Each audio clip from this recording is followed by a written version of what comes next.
मसला ये है कि पीटीआई पीपल्स पार्टी नून लीग से नहीं मिलना चाहती, पीपल्स पार्टी पीटीआई से नहीं मिल सकती, नून लीग भी पीटीआई से नहीं मिल सकती, तो फिर गवर्नमेंट कौन ना बनाए कोई, तो ऑप्शंस क्या है? मैंने बताया ना आपको, तो कोई ऑप्शन ही कोई नहीं है, फिर से नई इलेक्शन करनी पड़ेगी उधर के लिए, या वहाँ फिर से पीटीआई को मौका देना पड़ेगा, वो दिखाए मेजोरिटी, वो नहीं है, फिर पीपल्स पार्टी मेजोरिटी दिखाए, वो नहीं है, या नून लीग दिखाए, वो नहीं है, तो in that case there is a deadlock, you have to go for a fresh election. ये डेडलॉक कैसे रिजॉल्व होगा? कैसे? That is the real issue. Deadlock है, वो क्यों है? किसके? पहले तो ये था कि जी तय हो गया जी कि फेडरल गवर्नमेंट बनाएगी, मियां साहब का बयान भी आया था कि हमारी सबसे लार्जेस्ट पार्टी है और हम बनाएंगे, और जरदारी साहब से बात करें, और जरदारी साहब भी आगे, सब कुछ हो गया। और अब जाके 180 डिग्री यू टर्न ले ली कि जी हम नहीं बनाएंगे, ये जो हम ऑपोजिशन में बैठेंगे सेक्टर में। आपको याद होगा मैंने अपने प्रोग्राम में कहा था कि ये होने जा रहा है, क्योंकि मैंने कहा था आपसे कि ये क्यों करने जा रहे हैं, ये तो मार खाएंगे वहाँ, यहाँ तक कि ये उड़ जाएंगे पंजाब के अंदर अगली के, अगर 2 साल से पहले इलेक्शन हो गई तो पीटीआई नून लीग टूट जाएगी, अगर जिस किस्म के इकदाम करने पड़ेंगे IMF की वजह से। ये मैंने पिछले प्रोग्राम में कहा, ये बार-बार आपने कहा। और एक ऐसी भी हाल ही में एक मजलिस थी जहाँ गवर्नर पंजाब आए हुए थे, एक प्राइवेट गैदरिंग थी जहाँ मैं भी इन्वाइटेड था। वहाँ बहुत से सहाफ़ी बैठे हुए थे, वहाँ हमने आपस में वहाँ डिस्कशन ये हुई कि ये गवर्नमेंट लेनी चाहिए कि नहीं लेनी चाहिए, और ज़्यादातर जो सहाफ़ी थे बड़े प्रो नून लीग सहाफ़ी थे। मैं आपको दिलचस्प बात ये बताऊँ कि वहाँ ये एक कंसेंसस डेवलप हुआ कि ये सुइसाइड होगी कि अगर नून लीग वहाँ जाके इस्लामाबाद में गवर्नमेंट लेती है। और फिर वहाँ लोगों ने कहा गवर्नर साहब को कि जाएं नवाज शरीफ साहब को बताएं कि यहाँ ये सारे साथियों का यही मौक़िफ़ है कि तुम मारे जाओगे तो ज़रा सोच लो, और जरदारी साहब जो किस किस्म के डिमांड्स क्रिएट कर रहे हैं उसके ऊपर भी सोचें। अब मेरी इत्तला के मुताबिक जरदारी साहब ने जो लंबी चौड़ी लिस्ट दी है 28 डिमांड्स। अच्छा, कितने? 28। और यार 8 नहीं, 4 नहीं, हम तो सोच रहे थे, वो कहते हैं जी 2 गवर्नर्स दे दो हमें और एक सेनेट दे दो और एक नेशनल असेंबली में दे दो। और नहीं जी नहीं, जरदारी साहब ने लंबा चौड़ा चिट्टा बना के देता, ठीक है। और मियाँ साहब ने रिजेक्ट कर दिया। मियाँ साहब ने कहा गवर्नमेंट ਅਸੀਂ बनाने जा रहे हैं, मौजा है करन ते गाली सानू पवे, पिंगा पावा मैं तो झूठे लवे तू, ते ओ हुन उत्थे अफरा तफरी पै गई। और मियाँ साहब ने कह दिया अपने नेगोशिएटर्स को कि जाए जाके और फिर आप और कह दें उनको कि फिर हम नहीं बनाते गवर्नमेंट। अब अगर ये नहीं बनाएंगे गवर्नमेंट तो या तो जरदारी साहब पीछे हटे, जो ये कहते हैं कि ये देने के लिए तैयार है, इससे ज़्यादा हम नहीं देने के लिए तैयार, और आप आ जाए हमारे साथ जी, तो या फिर जरदारी साहब डट जाए। अब जरदारी साहब तो मेरा ख्याल तैयार हो जाएंगे कुछ ना कुछ कॉम्प्रोमाइज। बिलावल साहब ने एक पोजीशन ले ली है, जैसे बड़ी इंटरेस्टिंग बात है, बिलावल साहब ने पोजीशन ले लिया कि ये चाहिए ये चाहिए ये चाहिए। पहले भी वो कह रहे थे हमें नवाज शरीफ एक्सेप्टेबल नहीं है और बड़ी हार्ड लाइन ले रहे हैं, ऐसे ही है, बिल्कुल ऐसे ही। इधर शहबाज शरीफ साहब बड़ी सॉफ्ट लाइन ले रहे हैं कि कर लो कर लो कर लो कर लो, ऐसी चलिए होते, ऐसे ही है।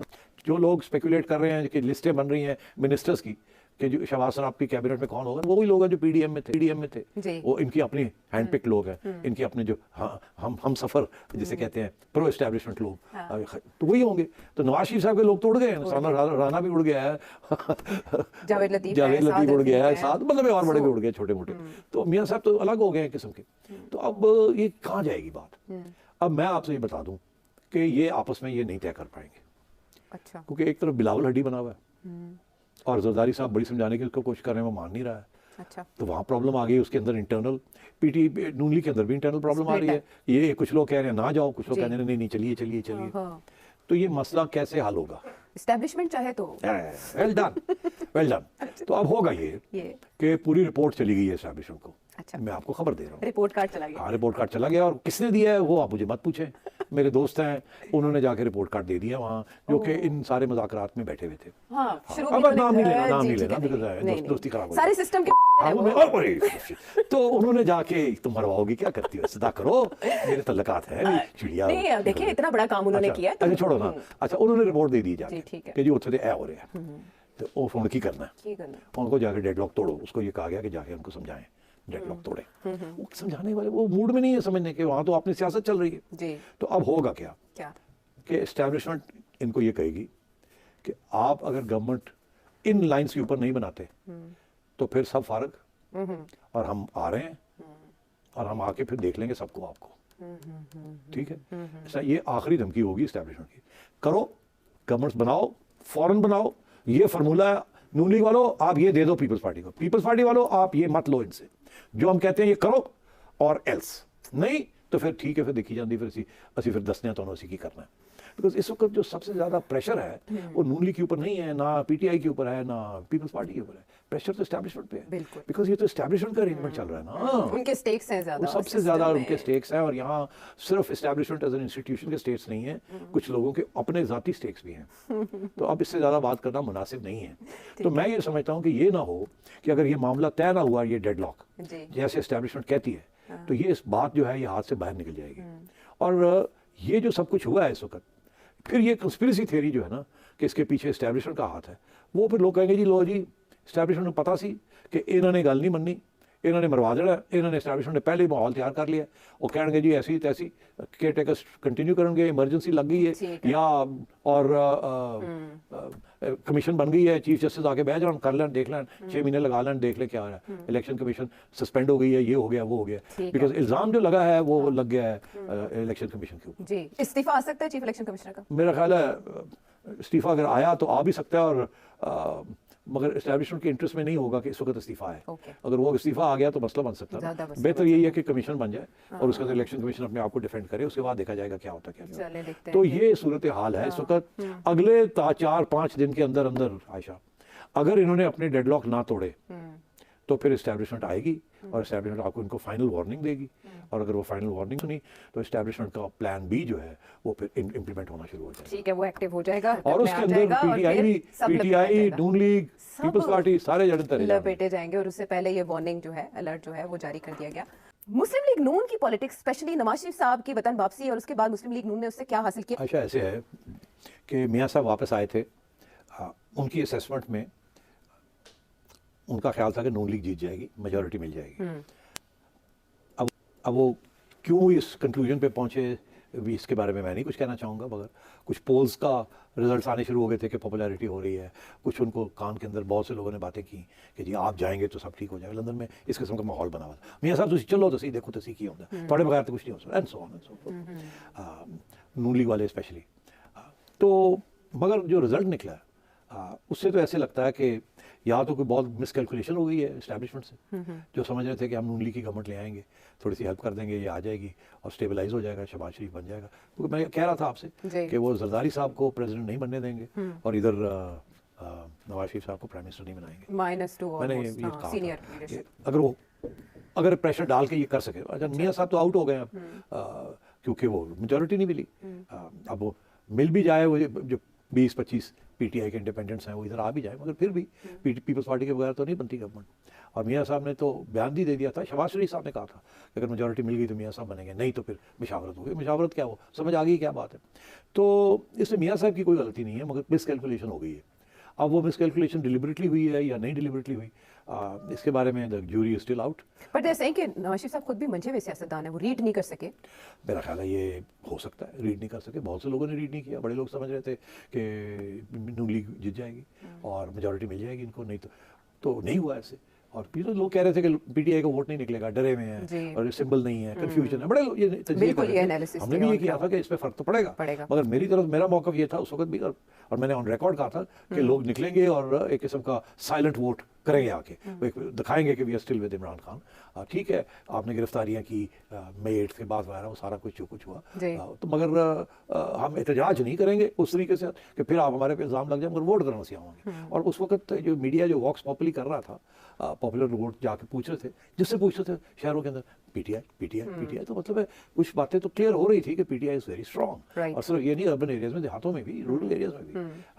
और बहुत से लोगों को बैठाने की भी कोशिश की एजेंसियों ने, वो नहीं बैठे।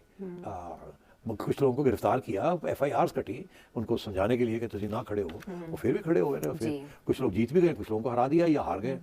तो मतलब है कि ये सब कुछ हुआ है। ठीक है, तो मिसकैलकुलेशन हो गई है। ये जो रिजल्ट निकला है, जितनी भी अगर इसमें धांधली हुई है तो उतनी नहीं हुई जितनी होनी चाहिए थी, क्योंकि उसके साथ मसले बन गए ना, ये जो डेडलॉक हो गया। अब ये तो कहना कि जी ये तो एस्टैब्लिशमेंट का पहले दिन से प्लान था कि ये यहाँ ला के डेडलॉक क्रिएट करके फिर टेक ओवर किया जाए या केयर टेकर्स को एक्सटेंड किया जाए, ये बड़ा फार फेच्ड लंबी चौड़ी कंस्पिरेसी थ्योरी है। बेहतर यही था कि अगर एक इलेक्टेड गवर्नमेंट आती और एक कोalition बन जाती और चलते, ठीक है, मगर वो हुआ नहीं। अच्छा, ये फार्मूले जिस तरह से नाकाम हुए हैं मुक्तदर आके, इसके बारे में एक सवाल है सखी रहमान साहब, शिमाली वज़ीरिस्तान। हमारे मुक़्तदरा के पास हर वक़्त पते मौजूद रहते हैं। अभी जो खामोशी है उनकी तरफ से, क्या पीटीआई के आज़ाद अरकान के जो पार्लिमानी इजलास था उसमें 34 बंदे कम हो गए, तो क्या ये सबसे बड़ा पता नहीं है? इतनी गाफिल एस्टेब्लिशमेंट कैसे? देखिए वो कह रहे हैं एस्टैब्लिशमेंट खामोश है और अगर वो हरकत में आ जाए तो पीटीआई के लोग आसानी के साथ इधर शिफ्ट कर जी। सकते हैं और गवर्नमेंट बन सकती है, जी ये कह रहे हैं। बिल्कुल। अच्छा, अब मेरा ख्याल है कि कुछ लोग तो आ ही रहे हैं और अगले 8-10 दिन के अंदर अंदर आएंगे भी, तो ये काम होगा। मगर अगर इसके बावजूद वो डेडलॉक्स जो बन रहे हैं लेने देने के वो नहीं होते तो बैकअप प्लान तो है ना। तो खामोशी इसीलिए होती है कि ऑप्शंस रहें। अगर एस्टैब्लिशमेंट का मौक़िफ़ ओपन हो जाए तो फिर आप उसके पीछे हटना मुश्किल हो जाता है। तो प्लान ए प्लान बी हमेशा खुफिया होते हैं। राइट। हाँ। तो इसीलिए खामोशी है। बैकअप। हाँ। वो खामोशी है इसीलिए। ठीक है। वहाँ से कोई आपको बयानबाजी नहीं आएगी, कोई डीजी आईएसआई कोई नहीं प्रेस कॉन्फ्रेंस करेगा, आईएसपीआर की तरफ से कुछ बात नहीं होगी, कोई खबर नहीं आएगी कि आर्मी चीफ फलाने को मिला और उसने ये कहा है एंड सो ऑन। ये बिल्कुल नहीं होगा। वहाँ ऐसे लगेगा हस्बे मामूल लोग आ रहे हैं जा रहे हैं, काम हो रहा है, ये रूटीन का काम चल रहा है। हमारा कोई कंसर्न नहीं है, बट न्यूट्रल है। एक्चुअली कंसर्न है। वहाँ पूरी प्लानिंग हुई है, वहाँ प्लानिंग हो रही है और ऑप्शंस जो है वो ऑन द टेबल हैं। और मैं समझता हूँ बड़ी जल्दी जैसे जब उनको एहसास होगा कि अब इन जॉनीज को हमने कहा था करो अपना मसला हल, ये नहीं कर पा रहे, अब मेरा ख्याल है कि जरा बुला लिया जाए और बताया जाए कि फिर नहीं करोगे तो फिर की होएगा। हाँ, टेंशन। हाँ, तो कान फिर ये खींचे खामोशी जो है इसके ऊपर भी तबसरे होने शुरू हो जाएंगे हाँ। कि खामोशी नहीं रही, पैगाम आ गया है। बिल्कुल। तो अभी मैं नहीं कह रहा कि पैगाम आया, मैं कह रहा हूँ आने वाला है, आने वाला है। अगर ये मसले हल नहीं करते। हाँ, नरमी से अगर नहीं समझते ना तो फिर और रास्ते हाँ दूसरे रास्ते की तरफ जाएंगे। मुस्लिम लीग या शहबाज शरीफ साहब बिलखुसूस गवर्नमेंट लेने के लिए आमादा क्यों है, इस पर बहुत से तबसरे हुए, लेकिन हमारे एक व्यूवर हैं इमरान साहब, वो दुबई से इंटरेस्टिंग क्वेश्चन पूछ रहे हैं। जी रेड्डी साहब, मुझे पूछना कि नून लीग क्यों चाहती है गवर्नमेंट लेना, कि 2022 की तरह वो अपॉइंटमेंट और एक्सटेंशन के खातिर अभी गवर्नमेंट चाह रही है कि नेक्स्ट ईयर जो अपॉइंटमेंट एक्सटेंशन है वो खुद कर सके? हाँ, देखिए ये बड़ा इंटरेस्टिंग सवाल है क्योंकि करंट आर्मी चीफ की अपॉइंटमेंट शहबाज शरीफ साहब ने की ना, तो जाहिर है कि इनका यही ख्याल होता है और ये सारे सियासतदान को यही ख्याल होता है कि अगर हम किसी आर्मी चीफ को अपॉइंट करेंगे तो थोड़ी सी हमदर्दी हमारी तरफ सॉफ्ट कॉर्नर होगा। मगर तारीख ये बताती है कि आर्मी चीफ का ऐसा सॉफ्ट नहीं कॉर्नर सिर्फ अपने लिए होता है और अपनी इंस्टीट्यूशन के लिए होता है। At the end of the day वो किसी के सॉफ्ट कॉर्नर नहीं रखते अपना होता है कि एक्सटेंशन ये वो तो हमने देखा है कि काफ़ी एम्बिशियस होते हैं। 3-4 आर्मी चीफ तो साजिशें करते रह गए कि मेरी टेंशन हो जाए, तो नहीं हुई, किसी की होगी किसी की नहीं हुई। लेकिन आपको पता है 2022 में जब अदम एतमाद आई ना तो यही कहा जाता था कि आपने हुकूमत क्यों ली, तो खुर्रम दस्तगीर साहब ने एक शो में कह दिया था कि अगर हम ना आते इस तरह से तो फैज हमीद साहब आ जाते। तो यानी इसके लिए वो कूद पड़े। तो बात यह है कि इसमें वजन है कि ये आर्मी चीफ जो है ये क्योंकि इनका और इमरान खान साहब का बहुत सीरियस किस्म का इशू है, ज़ाती भी है, तो इसलिए इनको रखा जाए जितनी देर तक रख सकते हैं ताकि इमरान खान साहब की वापसी के रुकावट ये बने। तो ये तो डेफिनेटली एंगल होगा कि हमने गवर्नमेंट लेनी है और हमने कम से कम 2 साल खींचने हैं ताकि अगला आर्मी चीफ, इनको एक्सटेंशन देनी है तो हम दें या कोई नया लगाना है तो हम लगाएं, किसी और को ना ये मौका मिले। तो ये तो एक कैलकुलेशन है, बट मैं समझता हूँ इतनी आगे अभी ये नहीं सोच रहे इन हालात में। ये सोच सकते थे उस वक्त जब इनका ख्याल था कि मेजोरिटी आ रही है, अगले 5 साल ऐसी रहना है, मगर वो तो फारग हो गए ना। अब ये मेरा ख्याल है कि इक्वेशन नहीं है, अब इक्वेशन ये है कि कैसे सर्वाइव करें 2 साल। राइट। तो 2 साल सर्वाइव करने के लिए अच्छी खासी कोalition गवर्नमेंट तकड़ी बनानी पड़ेगी और फिर डिलीवरी देनी पड़ेगी। और वहाँ प्रॉब्लम यही आ रहा है कि डिलीवरी जो देनी है वो एंटी अवाम होगी, प्रो एस्टैब्लिशमेंट, प्रो सरमायादार, प्रो वेस्टेड इंटरेस्ट, मगर अवाम के लिए कुछ नहीं है तो फिर अवाम के गुस्से का तो फिर ये फिक्रमंद ये हो गए हैं कि फिर आगे क्या होगा। अगर उससे पहले हमारी छुट्टी हो जाती है 6 महीने 8 महीने हम ये एंटी अवाम चीज़ें करते हैं, IMF बजट ये वो, और उसके बाद फिर कोई गड़बड़ होती है और फारग हो जाते हैं हम, तो फिर तो बिल्कुल ही लगे गए ना। मतलब है कि जो पिछले 16 महीने में लगे गए हैं वो तो कुछ भी नहीं है। और मैंने पिछले प्रोग्राम में ये इसकी तरफ इशारा किया है कि अगर ये 2 साल काट गए तो ये निकल जाएंगे, और अगर 2 साल ना काटे तो नून लीग वाइप आउट हो जाएगी पंजाब के अंदर जो रह गई है यहाँ, अब बाकी जगह पे तो वैसे ही उड़ गई है। ठीक है ना। तो ये भी एक रीजनल पार्टी बनने जा रही थी, वो भी नहीं बनेगी। तो this was the point I was making.